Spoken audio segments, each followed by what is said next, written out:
5 jours après que le médecin m'a annoncé que j'avais un enfant dépressif, ma femme a fait glisser des papiers de divorce sur la table de la cuisine alors que je portais encore le bracelet de l'hôpital. Puis, j'ai vérifié notre compte bancaire. Je me souviens de détails stupides de cette nuit-là plus clairement que du diagnostic lui-même. Le tic-tac de l'horloge au-dessus de la cuisinière, l'odeur du café brûlé resté trop longtemps dans la cafetière, le bruit des ongles de Céline tapotant le plan de travail en granit pendant qu'elle attendait que je dise quelque chose. C'était en mars 2019. Il faisait assez froid à Lyon pour que les fenêtres soient encore embuées sur les bords. Je venais de rentrer du centre Léon Bérard. Mon oncologue avait passé 40 minutes à m'expliquer les protocoles de traitement, le calendrier des chimios, les taux de survie, les formulaires administratifs pour la sécurité sociale et la mutuelle. À la fin, j'avais l'impression que ma tête était remplie de plomb. Je suis entré dans ma propre cuisine en espérant y trouver du réconfort. À la place, j'ai trouvé un bloc-notes jaune, des papiers de divorce, et ma femme assise là, dans un pull crème, l'air irrité que le dîner soit en retard. Tu as déjà parlé à un avocat ? Ai-je demandé. Céline a croisé les mains. Calme. Trop calme. Laurent, dit-elle, une seule année de chimio pourrait nous ruiner financièrement. Je l'ai dévisagé.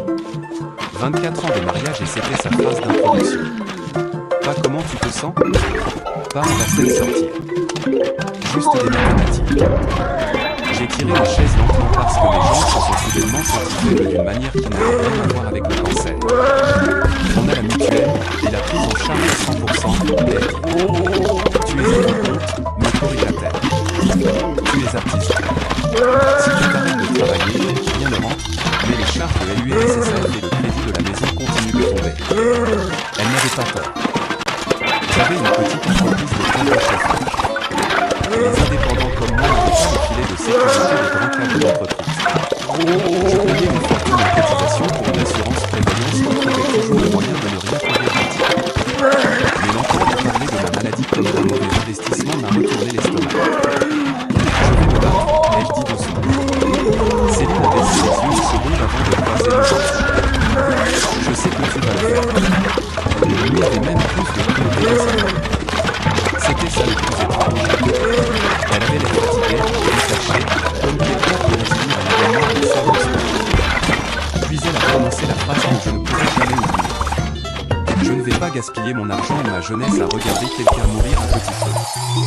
À l'étage, j'ai entendu un plancher grincer.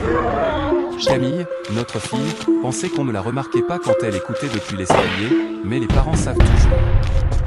J'ai regardé vers le couloir. Céline n'a même pas baissé la voix. Laurent, j'ai 48 ans. Je ne veux pas devenir veuve avant de l'être vraiment. Pendant une seconde, je me suis honnêtement demandé si le cancer avait déjà commencé à me frire le cerveau. Rien dans cette conversation ne semblait réel. J'ai ri un coup, non pas parce que c'était drôle, mais parce que mon corps ne savait pas quoi faire d'autre. Tu avais prévu ça avant que je rentre, n'est-ce pas ? Elle n'a pas répondu. C'était une réponse suffisante. Je me suis levé et j'ai attrapé mon téléphone sur le comptoir. Mes mains tremblaient plus fort que je ne voulais lui montrer.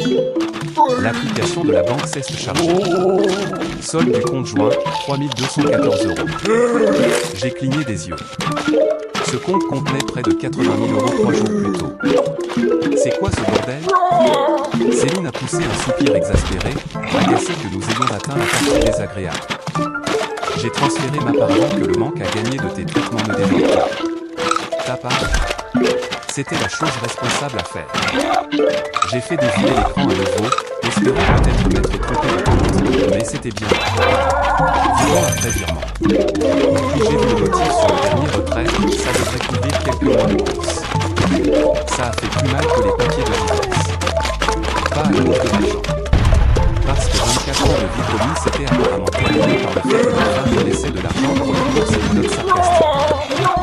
J'ai entendu du micro derrière. Camille se tenait à mi-chemin dans l'escalier, en joguant et portant l'un de mes vieux suites de l'université Lyon 3. Son visage était pâle. Maman. Céline a fermé les yeux brièvement, comme si elle espérait éviter cette partie. Camille, ma chérie, dans ta chambre. Sa voix a craqué sur le dernier mot. Je me souviens avoir pensé qu'elle paraissait sans doute plus jeune que ses 17 ans. Comme la petite fille qui avait l'habitude de compter sur mes genoux pendant papa est malade. Céline sait se lever brusquement. Et je suis censé détruire tout mon avenir à cause de ça? Le silence est tombé dans la pièce. Camille a regardé sa mère comme si elle ne l'avait jamais vue auparavant. Honnêtement, moi non plus. 3 jours plus tard, Céline a emménagé dans un bel appartement du quartier de la Presqu'île avec un homme nommé Arnaud. Je l'ai rencontré une fois lorsqu'il s'est garé dans mon allée au volant d'une Porsche Macan blanche pendant que je sortais les poubelles. Un grand type, montreur de prix, dents trop blanches. Il est sorti de la voiture en portant des mocassins sans chaussettes alors qu'il faisait 4 degrés dehors. Salut mec, a-t-il dit comme si on était potes. Désolé que les choses aient mal tourné. Je l'ai juste regardé. Puis il a ajouté, il faut protéger son énergie dans cette vie, pas vrai? Protéger son énergie. Pendant ce temps, j'avais des cellules cancéreuses qui essayaient de coloniser les ganglions lymphatiques. J'ai failli lui rire. Au lieu de ça, j'ai ramassé ma poubelle et je l'ai fait rouler vers le garage. La chimio a commencé 2 semaines plus tard. Ce premier traitement a duré plus de 6 heures. On remarque des choses étranges quand on est assis dans les salles d'oncologie. Le silence, les couvertures chaudes sortant tout juste des sèche-linges de l'hôpital, la façon dont les vieux couples mariés se tiennent la main sans trop parler. En face de moi, une femme d'environ 70 ans massait les joints surcraqués de son mari avec de la crème pendant qu'il regardait un jeu télévisé en sourdine. Je faisais semblant de lire un catalogue à carton parce que je ne supportais pas la honte d'être assis là tout seul. Camille a attendu tout le temps dans le parking parce qu'elle était trop jeune pour s'asseoir dans la salle de perfusion. Quand je suis finalement sorti, nauséeux et épuisé, elle a tendu de revenir de la boulangerie. L'un est un café noir, laquelle est tout là. L'autre c'est de l'eau chaude parce qu'on gueule dit que tu ne devrais pas boire trop de caféine pendant la chimie. Ça a failli me poser sur place. Les mois qui ont suivi se sont brouillés. Pilule, coup de fil administratif, vomissement à 2 heures du matin, et essayer de faire tourner mon entreprise de plomberie entre les traitements. J'ai oublié le linge dans la machine si longtemps qu'il sentait le J'ai fait brûler des croque-monsieur parce que mon cerveau sous chimio me faisait oublier ce que je cuisinais. Un après-midi, j'ai essayé de préparer une soupe pour Camille et j'ai failli vomir à cause de l'odeur. Je me forçais quand même à finir ses devoirs sur la table de la cuisine pendant que j'étais assis là, à travers mon t-shirt. Le jour de Camille est arrivé en cuisine. J'ai vendu mon bac. Rien d'extraordinaire. J'avais depuis que Camille avait 10 ans. J'avais besoin d'argent pour payer ses frais de scolarité dans son lycée privé parce que Céline avait soudainement décidé que c'était une dépense inutile. Après que l'acheteur est parti avec le bateau attaché à sa voiture, je me suis assis seul dans le garage, sans l'espace de Camille se trouve. J'ai pleuré à même faire mal au cœur. Pas pour le bateau. Parce que j'ai réalisé que mon ancienne vie était officiellement terminée. Cette nuit-là, l'épuisement de la chimie m'a frappé de plein fouet. Je me suis endormi sur le canapé avec la télé allumée à fond de volant. Vers minuit, je me suis réveillé juste assez pour sentir quelqu'un me couvrir avec une cuillère. Camille. Elle l'a bordé doucement autour de mes épaules. Je suis désolé, elle a bonne. Pourquoi? Pour tout ça. Elle m'a regardé pendant un moment. Je utilisais la défense je l'ai cru. Pour la première fois depuis 2 mois, j'ai dormi toute la nuit. 3 ans d'économie ont passé comme ça. Sans rage. Sans musique inspirée de films pas un monde reconstruisant sa vie. Principalement de la paperasse, de la fatigue, des réveils matinaux, et essayer de payer les factures. Le traitement contre le cancer s'est terminé, mais la cuisine n'est pas une médicalité magique. Personne ne vous expliquera ça. On vous parle de rémission et de survie, et les gens supposent que tout redevient normal. Ce n'est pas le cas. Fin 2020, les tumeurs avaient disparu, mais mon corps me donnait toujours l'impression qu'on avait débranché la moitié du système électrique. Mes mains picotaient à cause des examens. Je m'efforçais de monter les escaliers. Chaque scanner de contrôle me transformait en épave nerveuse pendant les 3 jours précédents. Et financièrement, je m'accrochais aux branches. Mon entreprise a survécu principalement parce que les canicules en France se fichent que vous ayez un lymphome ou non. Quand la climatisation de quelqu'un lâche en juillet, il en est quand même. Il y a eu des jours où je me suis traîné dans des combles avec l'impression que j'allais m'évanouir à cause de la chaleur. Un après-midi, près de Villeurbanne, j'ai dû m'asseoir dans l'allée d'un client pendant 15 minutes parce que mes jambes s'étaient mises à trembler au milieu du remplacement d'un compresseur. Le propriétaire est sorti avec 2 bouteilles d'eau fraîche. Ça va, mon vieux? Ouais, ai-je menti? Juste vieux. Il arrive. J'ai ri aussi. Puis je me suis assis là, en me demandant si 49 ans, c'était vraiment vieux. Camille m'a aidé à traverser la plupart de ses épreuves sans réaliser à quel point elle portait un fardeau. Elle a développé cette petite habitude silencieuse pendant les suivis de chimio. Chaque jour de scanner, elle débarquait avec du café et quelque chose de très sucré, comme des beignets ou des pains au raisin pour quotidiennement manger à l'écart. Les médecins ne peuvent pas annoncer de mauvaises nouvelles pendant que les gens mangent des viennoiseries, disait-elle. C'est devenu notre superstition. Un matin d'hiver, après un bon résultat, elle a levé son gobelet dans le parking et a dit « Félicitations. Tu es toujours atrocement en vie. » Je me souviens d'avoir tellement ri que j'ai failli renverser mon café sur mon jean. Cette fille m'a sauvé plus de fois qu'elle ne le comprendra jamais. Il y a eu des moments moches, aussi. Les stéroïdes pendant le traitement perturbaient parfois mon humeur. Un soir, Camille a oublié de me dire qu'elle restait tard après une activité du lycée et j'ai complètement pété les plombs quand elle a passé la porte. J'ai crié. Pas hurlé, mais beaucoup plus fort que je n'aurais dû. Tu ne peux pas juste disparaître pendant des heures sans répondre au téléphone. Elle s'est figée. J'ai vu immédiatement ce regard que les enfants ont quand ils réalisent que leur parent est en train de craquer. Puis elle a dit doucement, mon téléphone n'avait plus de batterie. À la seconde où les mots sont sortis de sa bouche, je me suis détesté. Je me suis assis à la table de la cuisine et je me suis frotté le visage à 2 mains. Je suis désolé, elle chuchotait. Camille s'est approchée et m'a pris dans ses bras de toute façon. Ça m'a fait me sentir encore pire. Pendant ce temps, Céline existait principalement à travers des cadeaux d'envoyer des SMS de sens. Pour mon anniversaire, Camille a reçu un sandwich expédié depuis Paris avec un petit mot « Fier de toi, Caroline ». Son deuxième prénom n'était pas Caroline. C'était Ellie. Camille a fixé la carte pendant peut-être 5 secondes avant de la jeter à la poubelle. Elle n'a même pas été capable de lire la serviette qu'elle m'a offerte à Noël dernier, a-t-elle marmonné. Une autre année, Céline a envoyé une carte cadeau Starbucks de 200 €. 200 €. Ma fille buvait peut-être 3 cafés par mois. Pas de coup de fil, pas de visite, juste de l'argent. Comme si elle donnait un pourboire à un voiturier. Arnaud a tout empiré. Cet homme traitait la vie comme un podcast de motivation que personne n'avait envie d'écouter. Chaque conversation devenait une question de mindset. Les pauvres restent pauvres parce qu'ils réfléchissent avec leurs émotions. Les millionnaires se lèvent à 4 heures du matin.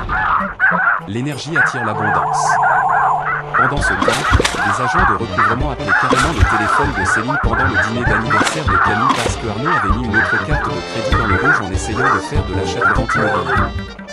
À un moment donné, il a commencé à poster des vidéos d'inspiration bidon sur les réseaux en se tenant à côté de voitures qui ne lui appartenaient clairement pas. Une vidéo commençait par « Il faut bouger comme un loup si tu veux échapper à la mentalité de mouton ».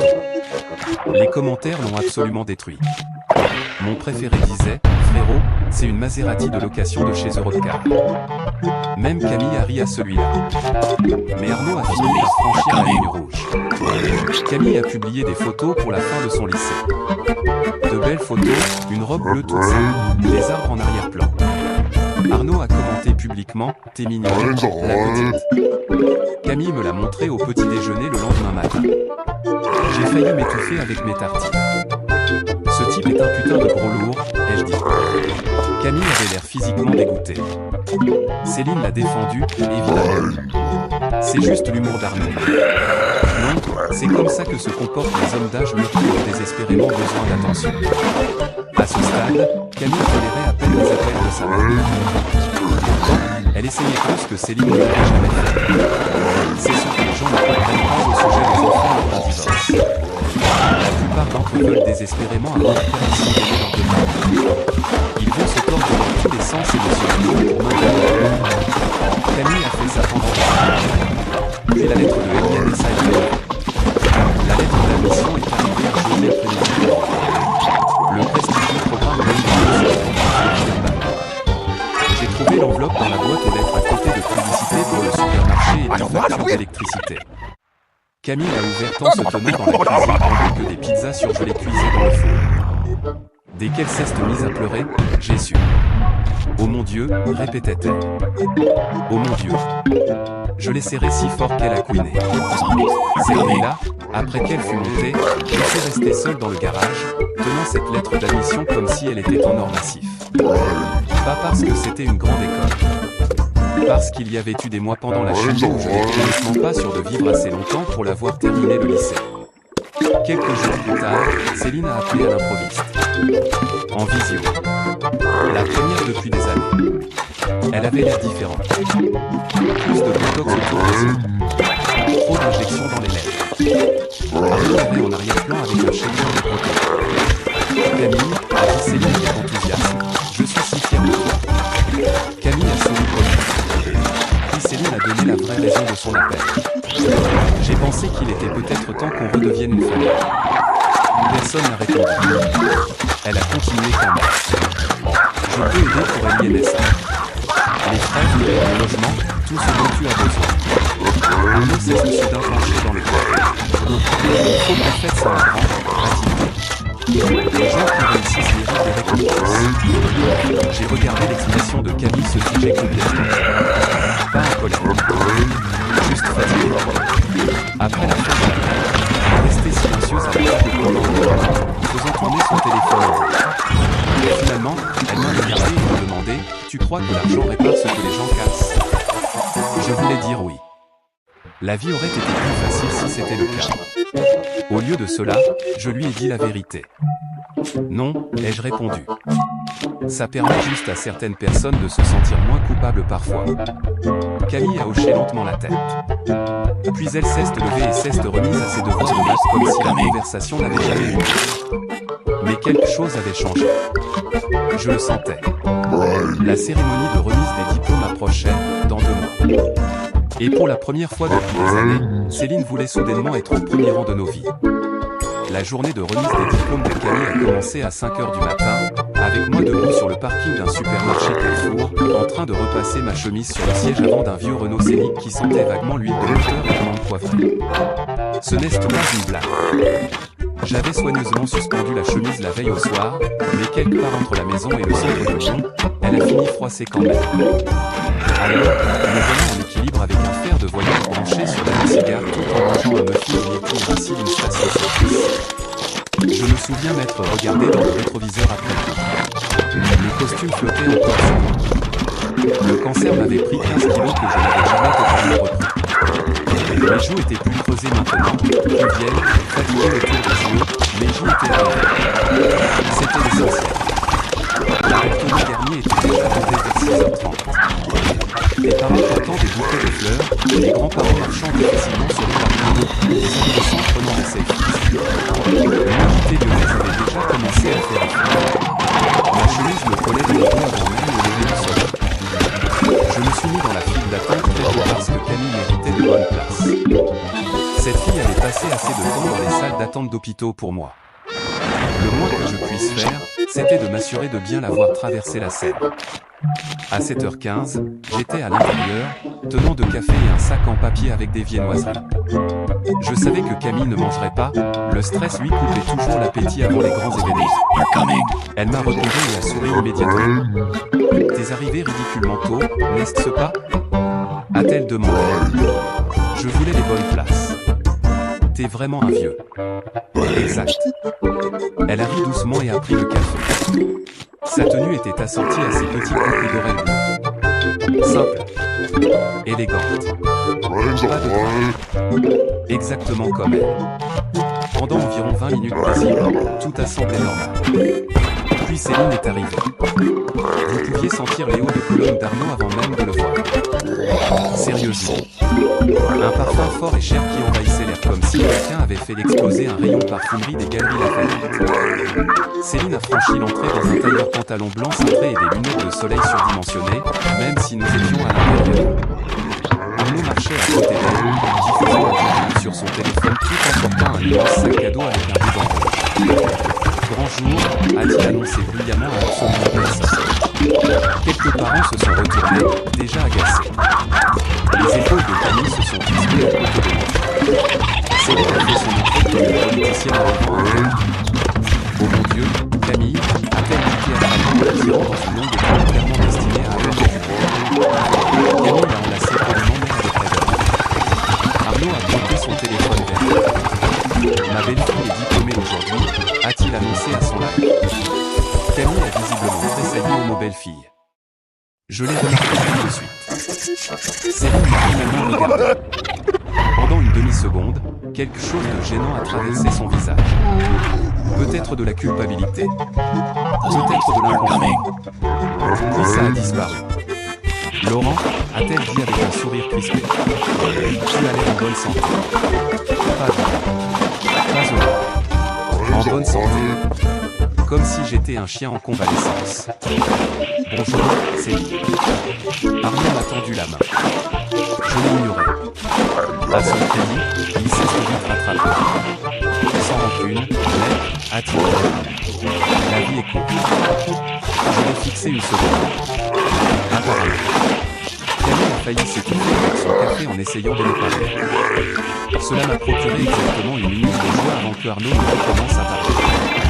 Il n'arrêtait pas de faire des 100 pas en filmant tout. Les parents, les décorations.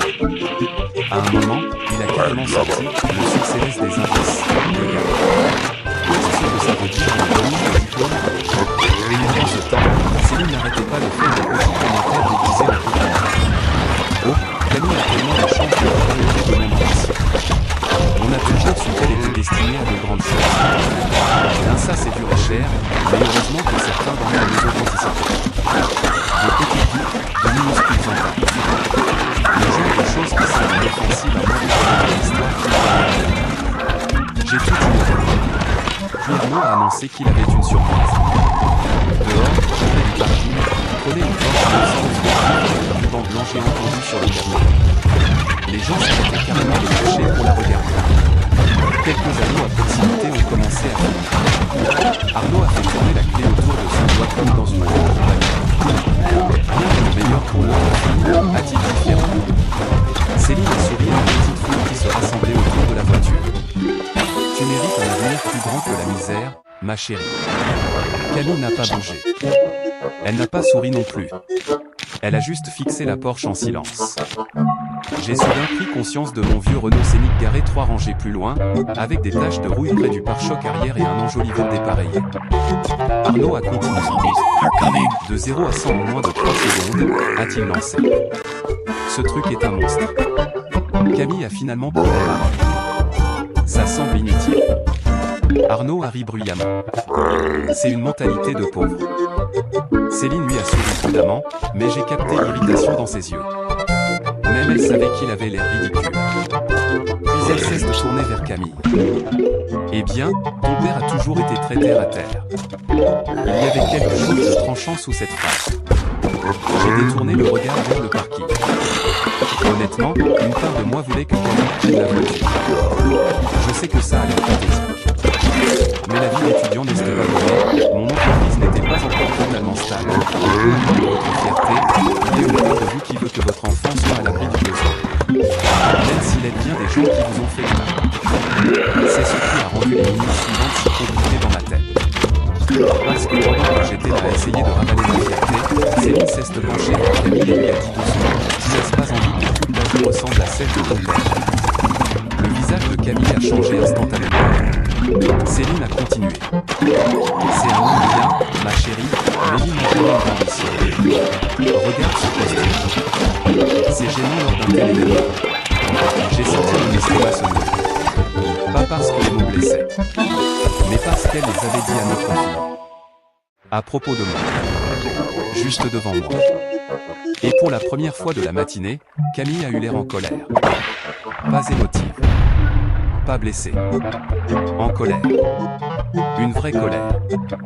Celle qui arrive de manière froide et calme. Arnaud, complètement inconscient, a fait balancer les clés vers elle avec un sourire. Vas-y, a-t-il dit. Va jeter un coup d'œil à l'intérieur. Camille a tendu la main lentement. Elle a pris les clés. Puis elle m'a regardé pendant une longue seconde, et soudain je suis devenu nerveux parce que j'ai reconnu cette expression. C'était le même regard qu'elle avait eu le jour où un garçon avait bousculé une autre fille au collège, et où Camille s'était approché calmement pour lui casser le nez avec un plateau de cantine. Ma fille n'explosait pas souvent, mais quand elle atteignait sa limite, Dieu et quiconque se tenait à proximité. La cérémonie de remise des diplômes en elle-même a appelé après ça. Je me souviens des applaudissements, des noms appelés, puis des chaises pliantes grinçant à chaque fois qu'une autre famille se levait pour une photo, mais je me souviens surtout d'avoir observé Camille dans le public et de m'être demandé ce qui se passait exactement dans sa tête. Elle a traversé la scène vers midi. Grand sourire. Je me suis levé si vite en applaudissant que mon genou s'est presque bloqué. Céline a hurlé plus fort que tout le monde réuni. Arnaud a tout doublé à la verticale en criant « c'est la fin ». Une femme à côté de moi a carrément grimacé. Une fois la cérémonie terminée, les familles se sont reversées dehors dans la chaleur. Partout où vous regardiez, il y avait des ballons, des bouquets, des grands-parents en larmes, des pères faisant semblant de ne pas pleurer. L'air sentait le bitume chaud. Arnaud a presque couru vers la Porsche. Ça va faire du contenu légendaire, a-t-il annoncé. Il a positionné Camille à côté de la voiture pendant que Céline ajustait ses cheveux et ses lunettes pour les photos. Une petite foule s'est rassemblée naturellement parce que, bon, c'était une Porsche rouge vif avec un nœud géant. Les gens sont curieux. Je suis resté en retrait près du trottoir, tenant les fleurs de Camille, en espérant honnêtement que nous pourrions survivre aux 10 prochaines minutes sans qu'un désastre n'arrive. Cet espoir a duré peut-être 30 secondes. Arnaud a levé son téléphone de façon dramatique. Bien, tout le monde, asseyez-vous au direct. Le travail acharné paie. Camille a sorti lentement les clés de sa poche. L'espace d'une seconde, j'ai cru qu'elle allait simplement les remercier poliment et passer à autre chose. Honnêtement, une part de moi souhaitait ça. J'étais fatigué. Fatigué des conflits, fatigué des hôpitaux, fatigué de voir chaque moment important se transformer en champ de mine émotionnel. Mais ensuite, Camille s'est rappelé la gorge. Je peux dire quelque chose d'abord? Arnaud a souri de toutes ses dents. Absolument. Grosse erreur. Camille s'est détournée de la Porsche et a fait face à la petite foule à la place. Sa main tremblait légèrement en tenant les clés. Au début, sa voix est sortie plus douce que d'habitude. Merci pour le cadeau, a-t-elle dit prudemment. Céline a souri immédiatement. Puis Camille a ajouté, mais je ne peux pas l'accepter. L'ambiance entière a basculé. On pouvait littéralement le sentir. Arnaud a cligné des yeux 2 fois comme si son cerveau avait calé. Céline a poussé un petit rire nerveux. Camille, ma chérie. Non, a dit Camille doucement. S'il vous plaît, laissez-moi finir. Ça a fait taire tout le monde. Même le bruit de la circulation au loin a soudainement semblé lointain. Camille a baissé les yeux vers les clés un instant avant de continuer. Mon père m'a conduite partout dans ce vieux Renault Scénic. Elle a pointé du doigt vers le parking. Les gens se sont retournés. Le Scénic avait exactement l'air de ce qu'il était, un vieux monospace avec une peinture délavée et une bosse près de la porte passager. La voix de Camille s'est un peu raffermie. Au lycée, au tournoi, au rendez-vous médicaux, aux hôpitaux. J'ai senti ma poitrine se serrer. 3 étés sans climatisation, a-t-elle poursuivi. Parce que la réparer coûtait trop cher à la.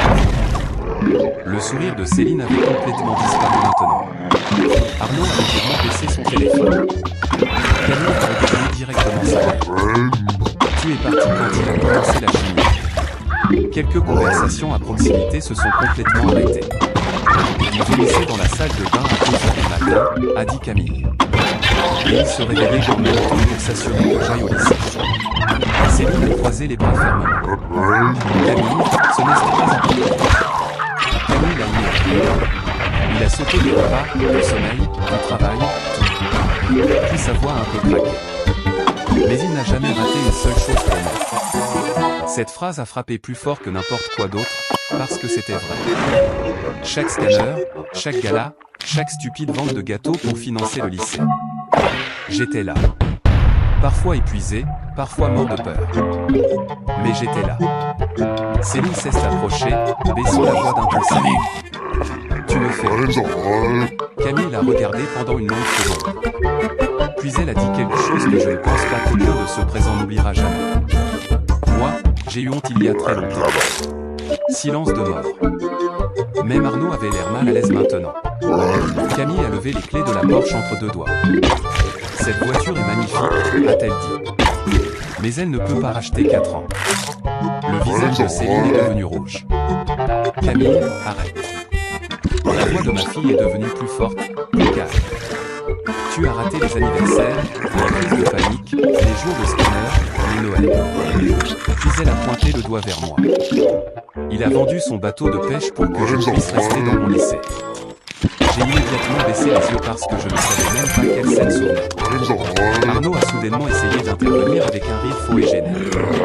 Allez, la petite, a-t-il dit. C'est juste une blague. Camille cesse de tourner vers lui. Exactement. C'est tombé comme un coup près.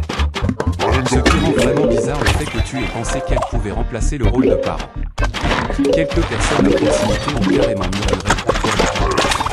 Arnaud a tendu la main pour prendre les clés et les irrité. Bon, ça suffit les deux. Et c'est à ce moment-là que Dieu lui-même a apparemment décidé que la scène avait besoin de comédie, parce qu'Arnaud a lâché les clés qui sont tombées droit dans une bouche d'égout. Le son a résonné plus fort qu'il n'aurait dû. Tout le monde s'est figé. Arnaud a fixé la grille d'égout avec horreur. Puis la meilleure partie est arrivée. Il est tombé à genoux, dans son costume crème hors de prix, et a commencé à essayer de passer le bras à travers la grille en fonte. C'est une blague ? A-t-il lâché, hors de lui ? Plusieurs parents à proximité ont éclaté de rire. Et pas poliment. De vrais rires. Le visage d'Arnaud est devenu rouge cramoisi pendant qu'il se débattait sur le bitume, transpirant à travers ses vêtements de créateur, jurant à voix basse. Pendant ce temps, son direct tournait apparemment toujours. Un adolescent a chuchoté, l'audience du frérot vient juste de le voir dans la bouche. J'ai dû me mordre à l'intérieur de la joue pour ne pas éclater de rire moi. Céline semblait à deux doigts d'exploser. Finalement, elle s'est retournée vers moi. C'est de ta faute, a-t-elle sifflé. Tu l'as empoisonné contre moi. Et juste là, après des années à garder ma colère, quelque chose en moi s'est finalement apaisé. Pas brisé. Apaisé. Parce que j'ai réalisé que je n'avais vraiment plus peur d'elle. J'ai regardé Céline droit dans les yeux et j'ai répondu calmement non. Elle m'a dévisagé. J'ai passé des années à la protéger de la vérité. J'ai fait une pause. J'ai juste arrêté de mentir. Ça l'a frappé plus fort que si j'avais hurlé. Céline a ouvert la bouche, mais rien n'est sorti. Pour une fois, il n'y avait pas de réponse habile, pas de représentation, pas de contrôle du public. Juste le silence.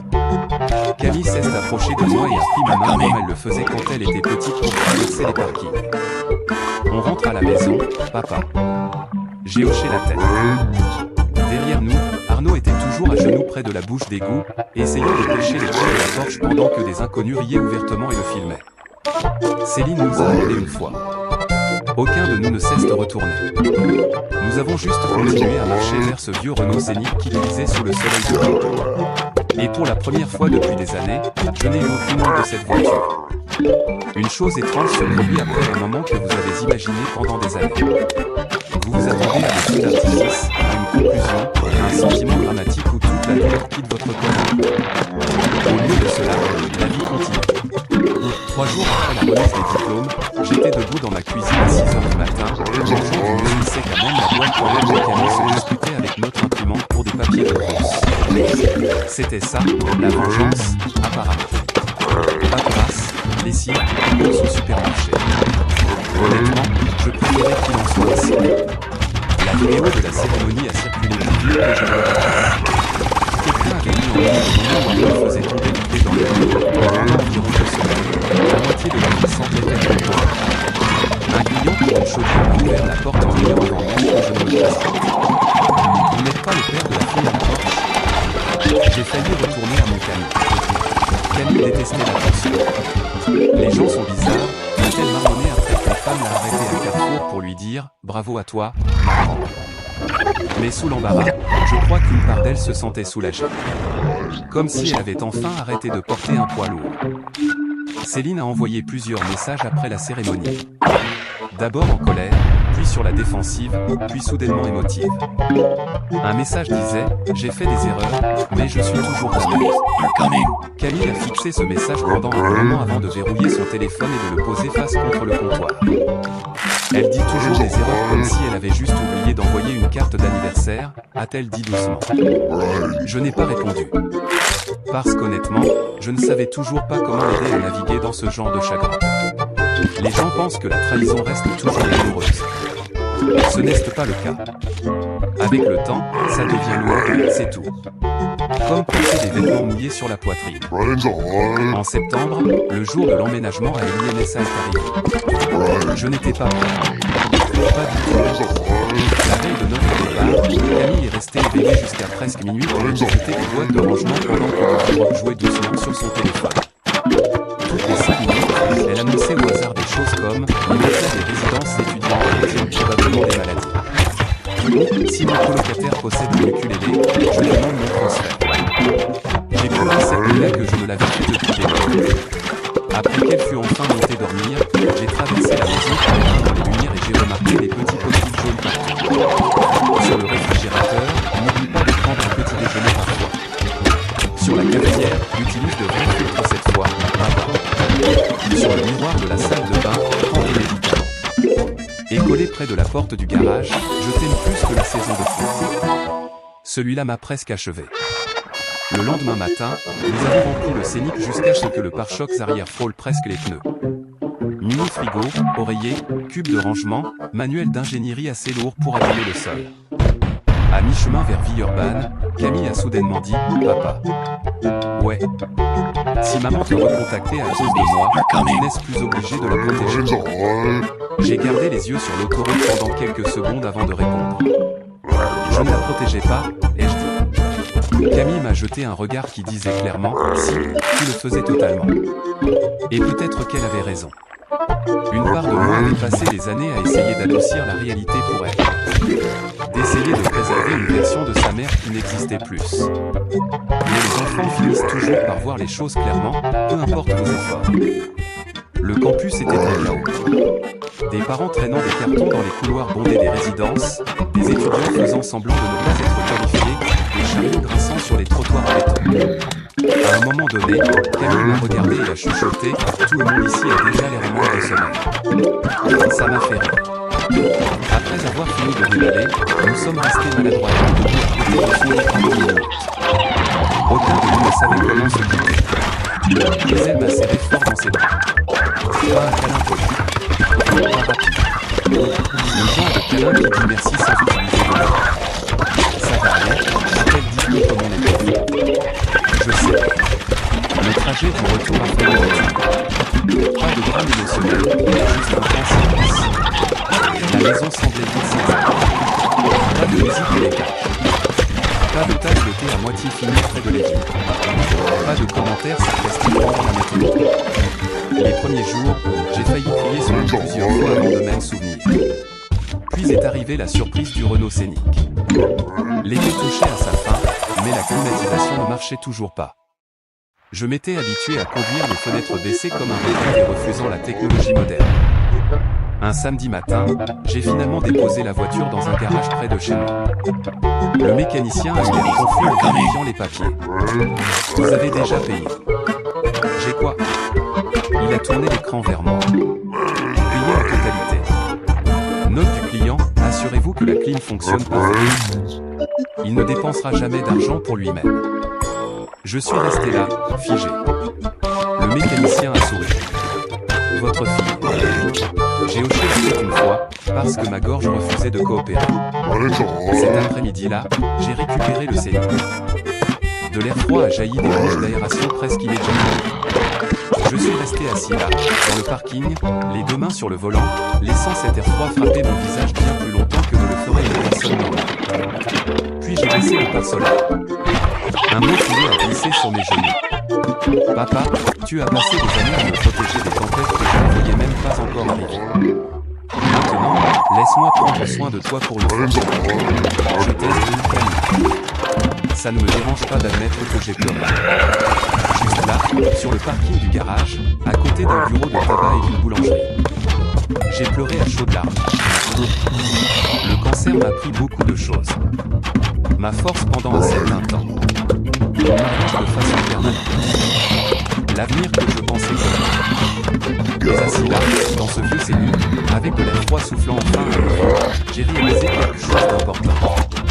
La maladie a le don de révéler la vraie nature des gens. Certains vous aiment jusqu'à ce que la vie devienne inconfortable. D'autres restent malgré tout. Si vous avez encore quelqu'un qui est resté avec vous pendant les pires années de votre vie, dites-lui ce qu'il représente pour vous. Beaucoup de gens n'ont jamais